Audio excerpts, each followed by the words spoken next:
Today we're gonna talk about something that everyone loves, microtransactions. Oh, the video game industry has given us something amazing, and it's called microtransactions.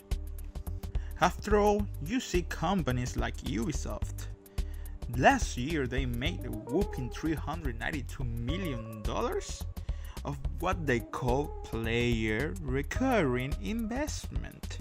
That sounds very fancy, doesn't it? But nobody beats the giant of Blizzard. Last year they made $4 billion. Half of those were made by King, the creators of Candy Crush, that game that even your grandma played. But let's go back to 2006, when the trends started by Microsoft. They implemented something called Boon for the players.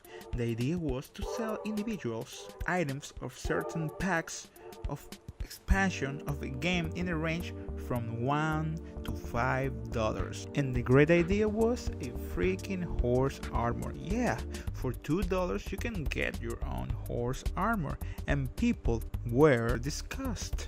But they did it anyway. They don't care. They can't tell you anything. But let's go to the other time. Now is the time of loot boxes. Yeah. Now it's about paying for certain items that gives you randomized items in the hope that you get a cool or rare or what they call legendary item. They got very popular because the adrenaline comes when you open the box. The feeling of getting a rare item, even though it's digital, gives people the thrill, and that makes them buy more. And you would say, well, it's only cosmetic, there's no way that they can get advantage in games. Oh no, you're wrong. It's called pay to win. One thing is selling cosmetic items, but other thing is selling boosters or items that gives other players advantages only because they paid like a lot of money in the game. That's not fair. In games like Call of Duty, you get a better version of the same gun with faster reloading times or more damage. It makes the playing feel uneven. But the biggest offender are the mobile games industry, and the worst of them is one game called Dungeon Keeper, made by EA, so you know where this is going. So how evil is EA? Let me tell you that. You need to dig tiles. You can only dig one. To dig another, you need to wait between 4 to 24 hours or pay the gems. You can buy gems to the devil. Yeah, literally the devil. It was such shameless move that the game got trashed in the Play Store and in gaming sites. People hated it. But it doesn't make sense, because every time a publisher announced that their game is gonna have microtransactions, you see gamers raging about it. For instance, the whole debacle of Star Wars Battlefront 2. Yeah, let's go back to EA, our favorite publisher.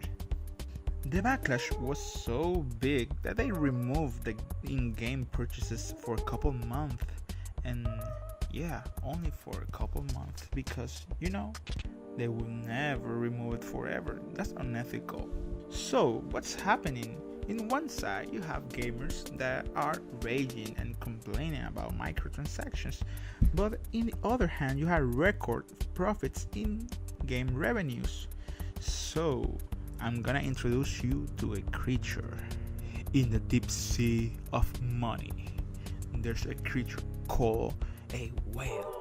A whale is a person that spends between $35 to thousands of dollars in a single game, usually in mobile games. So how big is their impact? A study made by Swerve, a mobile marketing company, they found that 0.15% of players account for 50% of the revenues, and that's absolutely, so that small percentage of people is shaping the future of the industry, and the example of greediness keeps coming.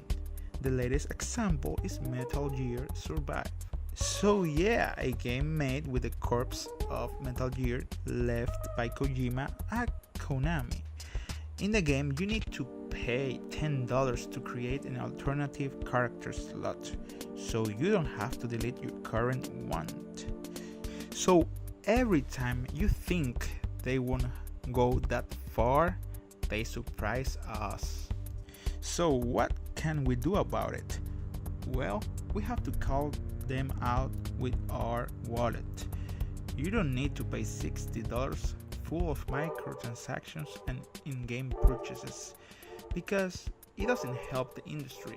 You see, I can see why some people would think that microtransactions are good to games, but in the end they hurt more than it helps.